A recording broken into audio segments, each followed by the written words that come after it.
say, I know that ain't nobody out there came to be mellow tonight, now did you? This guitar right here, I've been told, yes indeed. In fact, I did it one time on Safari. This guitar right here is guaranteed to blow the balls off a charging rhino at 60 paces, it is. This is another song right here called My Love. My love is like a tire iron. Made rock and roll ditty right here's a rock and roll dance for my fellow rock and roll doggies. There's a little thing right here called the flying lip lock. Terminus. And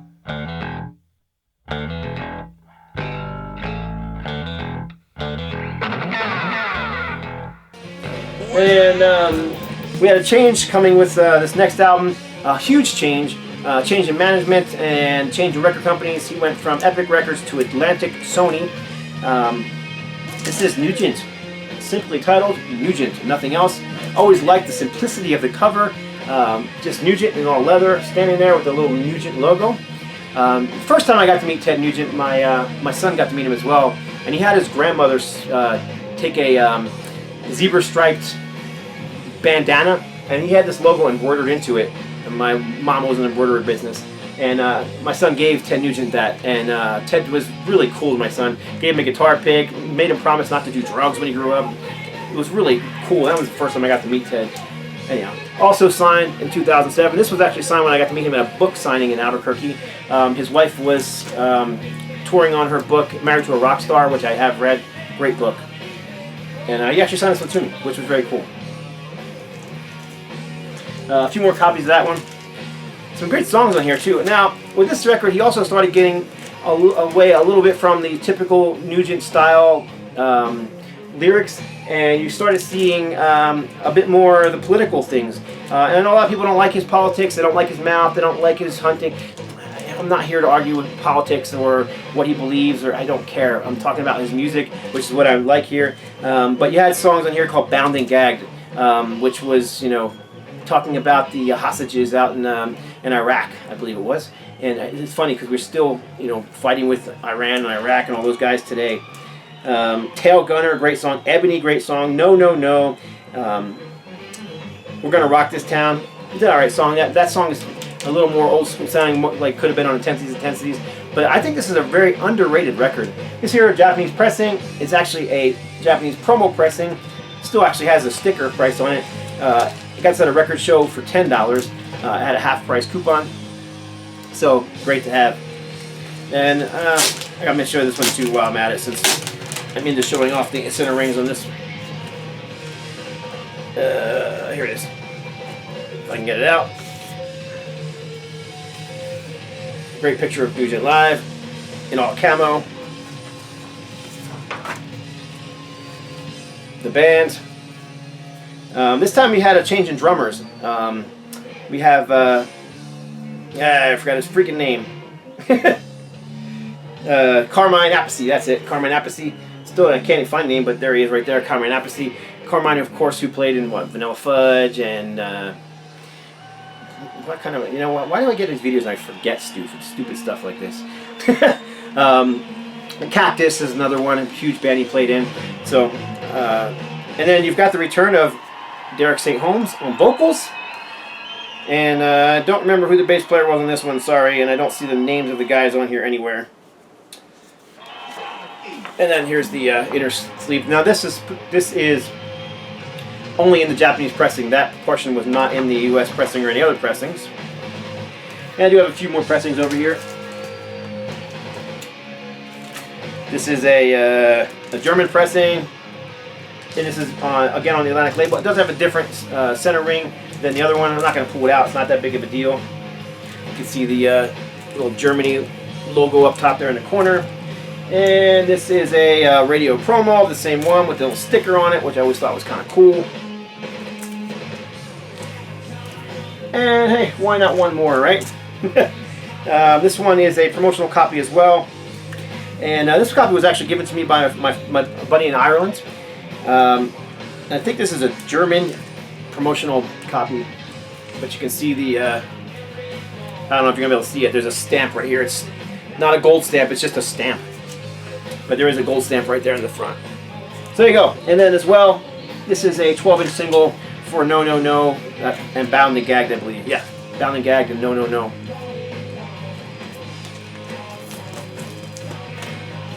And this Ted Nugent stamp is actually stamped onto the white liner. I can't tell if it's a stamp or printed. I'm pretty sure that it's just a big giant stamp, but I don't know. Alright, next album was kind of a disappointment for me and Nugent fans everywhere. I thought it was, anyhow. The musical climate had changed. It was the 80s. You know, pop metal was the thing. AOR was hugely popular. And Nugent put out Predator. Now, no Nugent album should ever have the keyboards drowning out the guitars, but that's pretty much what you get here. You got a whole new band. You've got very, very melodic sounding vocals, very poppy sounding songs. Granted, these songs, some of these songs are very very catchy. But man, this is Ted Nugent. You know, it's supposed to be heavy guitars, and I don't know, it just doesn't sound like Nugent to me. For the most part, there are a few songs on here. I mean, a song like Thunder Thighs, yeah, that sounds like Nugent to me. But a song like Tied Up in Love, you got me tied up in love, babe. You got me tied up in love. I mean, it was just so 80s MTV as opposed to what Nugent had been in the past. It's just okay album. It's not my favorite. Where Do You Draw the Line? Go Down Fighting. Take Me Home. Leave Me Rock and Roll Machine is a pretty cool song. That's another more of a Nugent rocker. Got Lean Me Rock and Roll Machine. Yeah, anyhow. I always kept this in there. This is Please Do Not Disturb, the Hard Rock Hotel Casino, Tied Up. This is actually when my wife and I stayed there once, and this was on the door, and I had to keep it because it just reminded me of that song, and got the handcuffs on there. I mean, that's just how more Nugent can you be than that. So, anyhow, Tied Up in Love.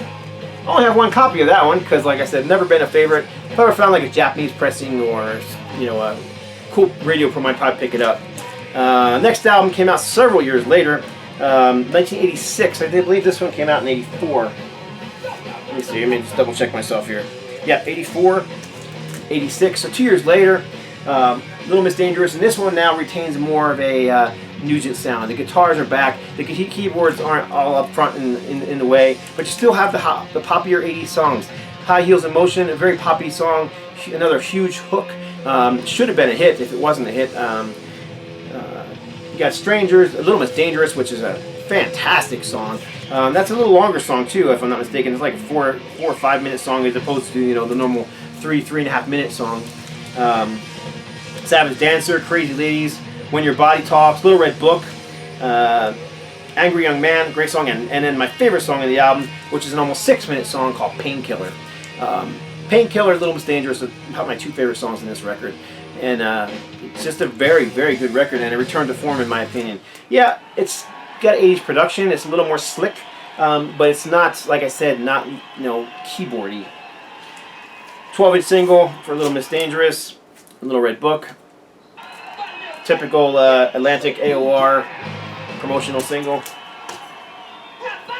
And this would have been 1988, and If You Can't Lick 'Em, Lick 'Em. Another great Nugent cover.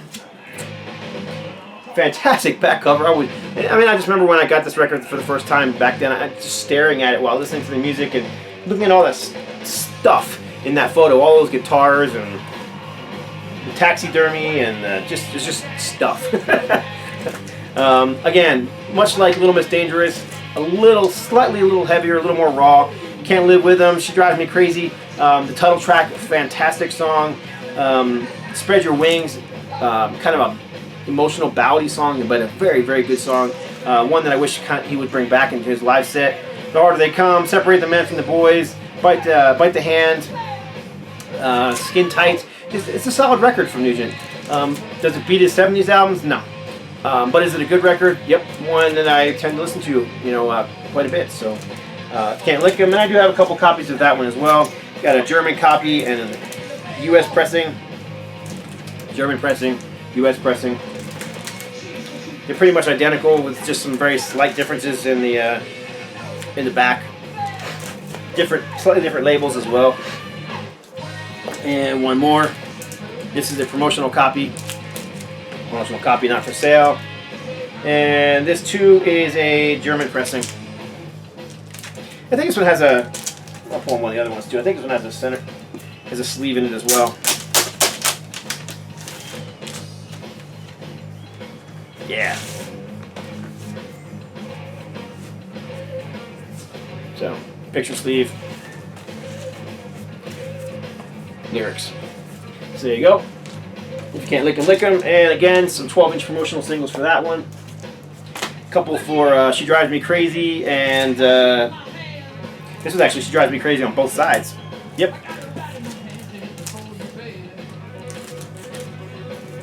And then after that, Nugent stopped doing solo material for a while. Joined forces with Night Rangers, Jack Blades, and Tommy Shaw from Styx, and Michael Cartleone on drums, and formed the Damn Yankees. This is the only one I have on vinyl. I don't have their second album on vinyl. Again, I had this one autographed by Nugent in 08. This is a different sound. Now, I think if Damn Yankees would have released Penetrator, people would have liked it more. But the fact that it said Ted Nugent on it, it didn't do as well. Because Damn Yankees isn't that far away from that Penetrator album. Very melodic, very, I mean, it rocks, but it's also melodic and poppy, and it's radio ready, you know. Of course, you also have like a song like a Pile Driver, which could have gone on any of Nugent's solo albums. It's a very heavy song on there. But this album is a mixture of all those guys together, writing and recording together, and it did really well for them. They, they had several hits on there. High Enough was a huge single for them. But yeah, Damn Yankees, again autographed. This one was autographed again in 2008.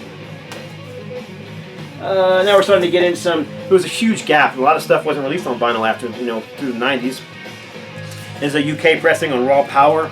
This is a just a compilation of material, mostly epic material.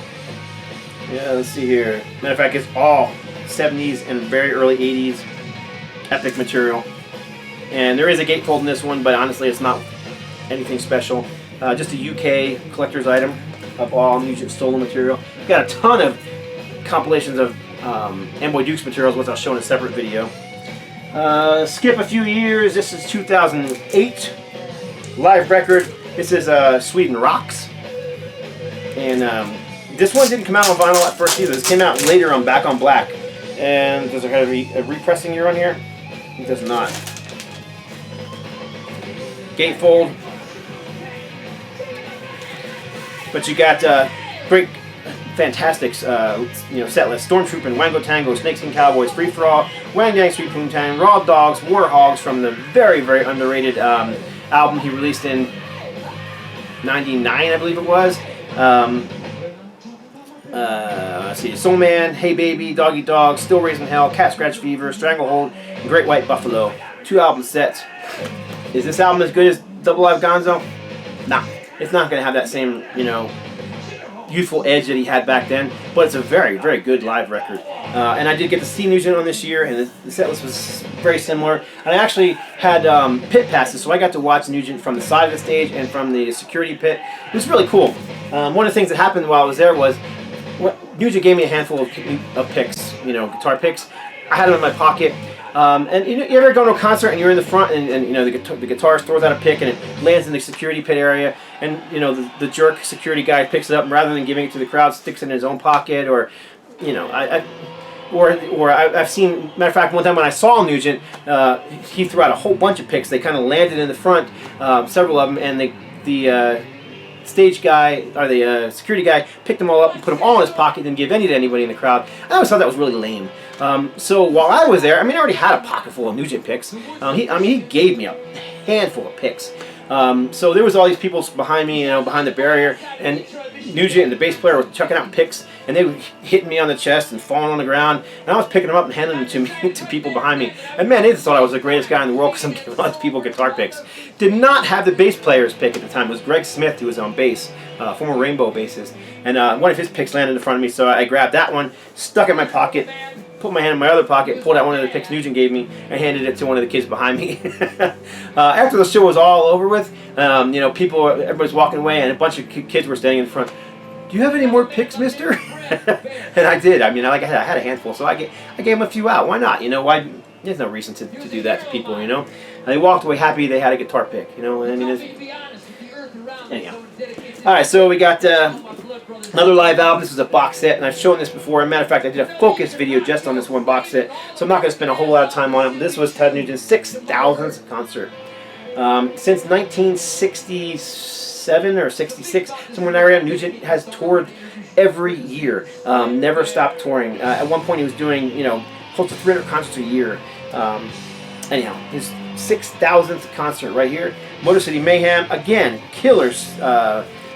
Set list, a lot of celebrity material, Stranglehold, Star Spangled Banner, Motor City Madhouse, Wango Tango, Free For All, Stormtroopin', Dog Eat Dog, Need You Bad, Weekend Warrior, Love Grenade from the Love Grenade album, another one that was never released on vinyl. I wish it needs to be released on vinyl. Honky Tonk, Wang Dang, Sweet Poontang, Bo Diddley, Lay With Me, Please Don't Go, Geronimo and Me, Jenny Take a Ride, Soul Man. That Soul Man, yeah, the one you've heard. I'm a Soul Man. Yeah, that song. Hey Baby, Cat Scratch Fever, Stranglehold, Great White Buffalo, Fred Bear, and the outro. And again, it comes in like this big giant digi book with nice tons of photos. Like I said, I'll put a link if I remember to this particular video so you can see more of it. But this video is already running long, so I'm gonna get moving. And then, excuse me for 1 second. Cheers, VC.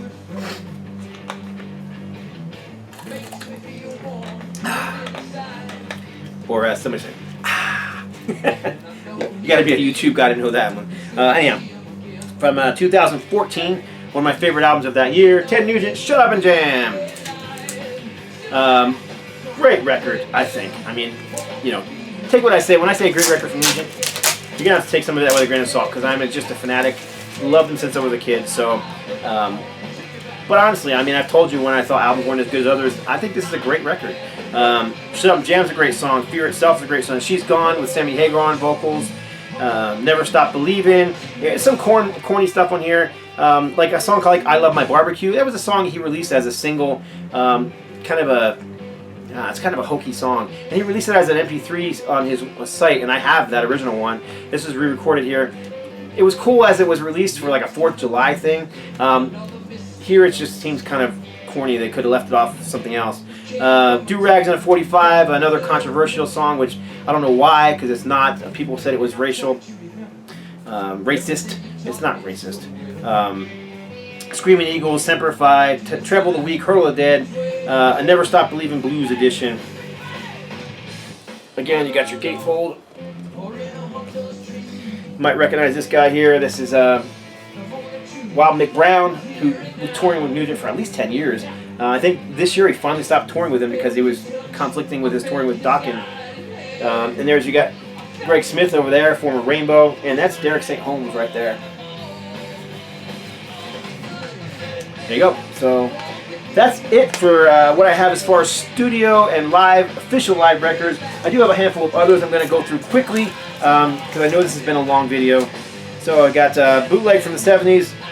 Your band, you love bands when they play it hard. Ted Nugent, recorded live. I have no idea when this was recorded. I just know that it was the original band, so it had to be before '78.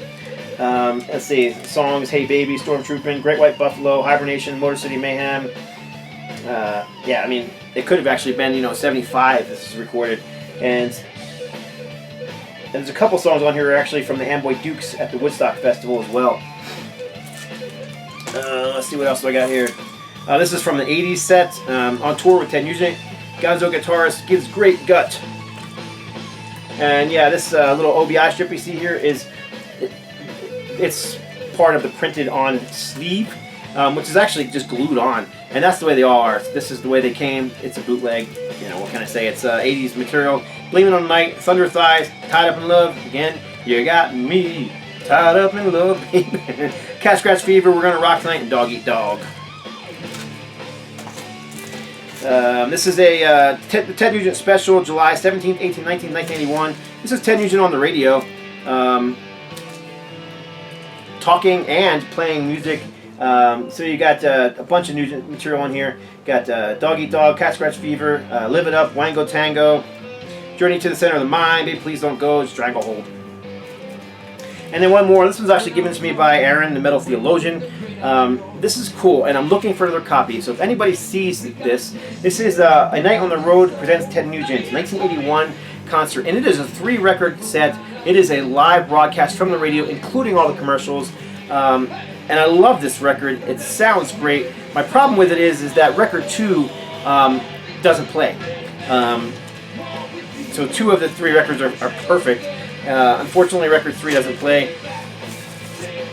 And there would have been no way that Aaron would have been able to see that looking at this record when he bought it, but it's got a very unusual warp on it that doesn't allow the record to play from literally from the end to about 5 or 6 minutes into the record. I don't know why. It's odd. Bummer. And I've been keeping my eye on eBay ever since I got this one for another copy so I can find it. I also have to say that this copy here did not come with that little sheet in the front that I just showed. Where'd it go? Here it is. I found out that this was missing, so I found one online that someone had posted. Found it was printed on yellow paper, and this, so it has reproduced. So this is not an original. It is a reproduction on here, but still nice to have it with it. And there's the center ring, Ted Nugent on the road. That is it for my Ted Nugent 12-inch vinyl collection. Still got to do Amboy Dukes, still got to do 7-inch, and CDs would just be a nightmare to show because I've got so many. But one of my all-time favorite guitarists, artists. Hope you appreciated this video. Leave some comments below. Let me know what you think. Let me know if you think I'm missing something. Let me know anything. Except, I do not want to hear people telling me how you hate Ted Nugent. I don't want to hear anybody calling me a pedophile because I enjoy Nugent. You know what? I'm just going to delete your comments. If you don't want to talk about music, then just don't comment. Thumbs up if you liked it, and subscribe if you haven't already. And I sure do appreciate all you guys watching. Each and every comment I always reply to. Give me some time. Sometimes I get to them right away. Sometimes it takes me a day or two. But I always will reply to you. So I appreciate the comments. That's it. God bless. Stay strong.